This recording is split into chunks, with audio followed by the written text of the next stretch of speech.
The recent mass shootings has congressional Democrats reigniting their push for gun control legislation. President Biden returned to Washington this evening. The president has said he'll try to move on stricter gun laws before the year is over. CBS's Nancy Cordes has the very latest on this. Nancy, good evening to you.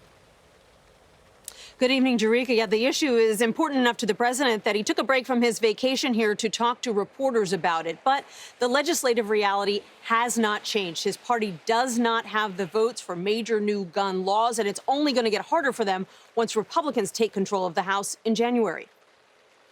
That is what we need to do in this lame duck session. Top Democrats argued Sunday the time is right for a return to the assault weapons ban, but even the biggest gun safety advocates admitted the numbers just aren't there. Does it have 60 votes in the Senate right now? Probably not. Republicans who take over the House in January argued there are enough gun laws already on the books.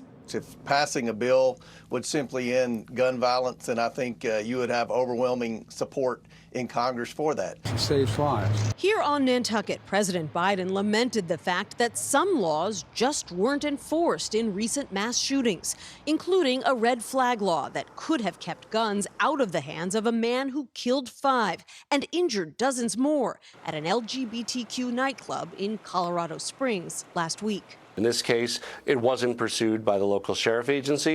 On Face the Nation, Colorado Governor Jared Polis said he wants to see his state's red flag law expanded so local prosecutors, as well as family members, can petition to have guns confiscated from troubled individuals. We also need to make sure that we publicize the law and make sure that the tools are in people's hands when they need it.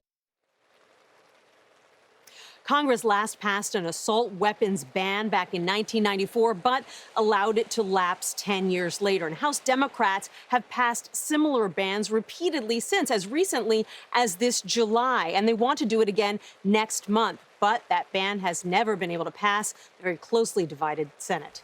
Jerika? Very complicated and complex issue. Nancy, thank you very much.